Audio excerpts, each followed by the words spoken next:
It was just so gentle. It was just so easy. I just dropped my phone.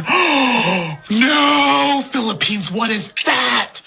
Well, Miss Deshona, this is actually Wang Od inspired evening gown designed by Mark Baumgartner and worn by Michelle D during the finals night of Miss Universe 2023.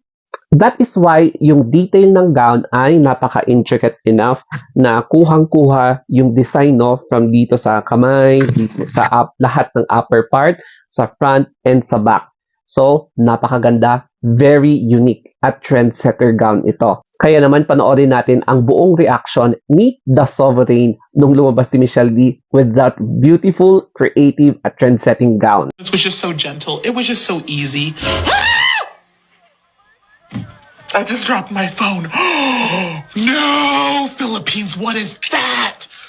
Oh, I love. Oh, sickening to death. Absolute, bro, to die for. And Michelle's so good at evening gown. Look at this. Her faces are better. She's more controlled. Don't y'all get mad at me for not liking her swimwear because her evening gown is spectacular, which is why I expect more during her swimwear. Her evening gown is controlled. It's elegant. It's, oh, bring her back. Wait, I don't, like El Salvador, you look really good, but Philippines is that girl today. Before we continue, follow me sa ating Instagram account, The Story of Anthony. Kaya thank you so much. So, eto ngayon, yung behind the scenes. Pinapractice nila yung kung paano idala yung gown na yan. So, makikita nyo si Ian Lawrence. Correct me na lang sa name niya. But then, hinahasa talaga, pina-perfect, pinapolish kung ano pa yung kailangang ipolish while wearing that very spectacular gown na napanganga talaga at napasigaw, na-shock see the sovereign, no? So, ito yung isa sa mga pinaka-importanting paraan para ma-perfect yung execution ng gown, especially during the finals night. And yes, nagawa naman ni Michelle D kasi napasok siya sa top 10. Kaya, hindi na sayang yung mga designs dahil nakita natin yung gown. As in, ang daming napawaw and trend setter talaga itong gown na to kasi maraming mai-inspire na ibang mga designers na magkakaroon ng ganitong similar concept.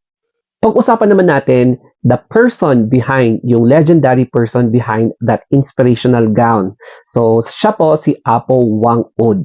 Siya po ay isang tattoo artist, traditional tattoo artist, mambabatok from Kalinga province. Na-feature po siya sa Vogue magazine.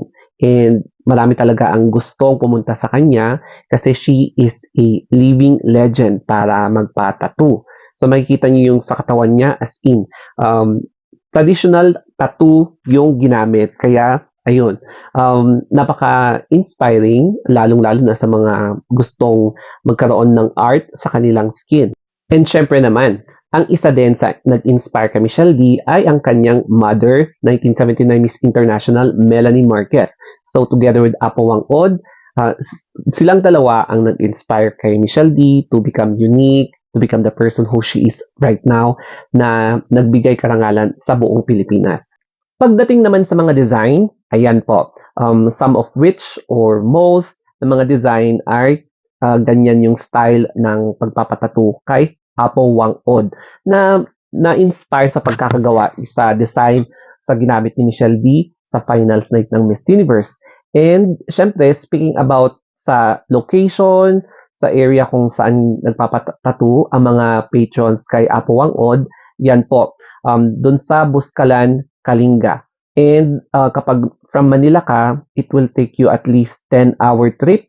So may mga trip din, Buscalan trip para sa gustong magpagawa ng design, magpagawa ng art design kay Apo Wang Od sa inyong skin. So may mga promo package, depende sa location mo.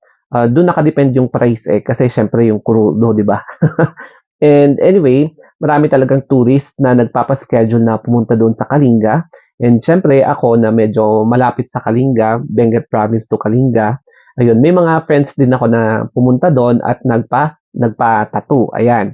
So, mga friends ko, may mga dito, ayan, mga mostly nasa kamay or here or any parts ng mga katawan nila. na nakikita ko everyday kapag nagsasama kami, may mga ka-works din ako, ka-workmate dati. Ayan, pupunta sila dun sa Kalinga para magpatato kay Apo Wang-od. Swerte mo kapag si Apo Wang-od mismo yung magtatato sa'yo or yung gagawa. Pero most of the time, syempre pagod siya. Kaya yung mga tinuruan niyang next generation na mga mambabatok, sila yung mga gumagawa. And syempre may mga rates din yan. Kaya depende kung ano yung design na gusto mo and depende kung gaano yung coverage ng tattoo na ipapagawa mo sa skin mo. Pag-usapan naman natin etong animation ng gown ni Michelle, yung Apo Wang-od design concept na inspired by tattoo artist Apo Wang-od from Kalinga Province. Napakaganda ng pag-effort ng pagkagawa ng animation nito kasi makikita mo parang ang daling gawin yung gown. Pero in reality, napakahirap, no? You need to have investments sa time, syempre sa money, tapos sa manpower, patience, mga ganyan, para to create an art piece na magiging trendsetter and parang magkakaroon ng another fold sa pagde-design ng evening gown, especially sa beauty pageantry. Kaya expect na sa mga ibang pageants, magkakaroon ng ganitong concept. So although sinasabi nila na ba't natin i-expose, dapat we should be proud na trendsetter tayo pagdating sa creativity.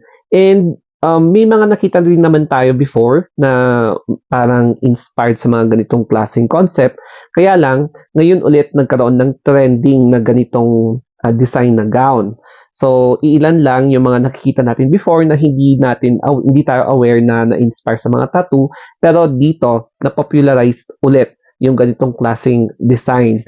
Tapos, napaka-unique and in-attribute talaga sa legendary na tattoo artist na living treasure ng ating mga mambabatok sa Pilipinas. Kasi, it is rare, no, na magkakaroon tayo ng traditional tattoo artist na still living today and offering services sa kanyang hometown dun sa Buscalan, Kalinga Province. Kaya no wonder may mga local tsaka international na mga patrons na pumupunta doon until now na nagpapaschedule kasi gusto nilang maka-experience na magkaroon ng tattoo from a legendary tattoo artist.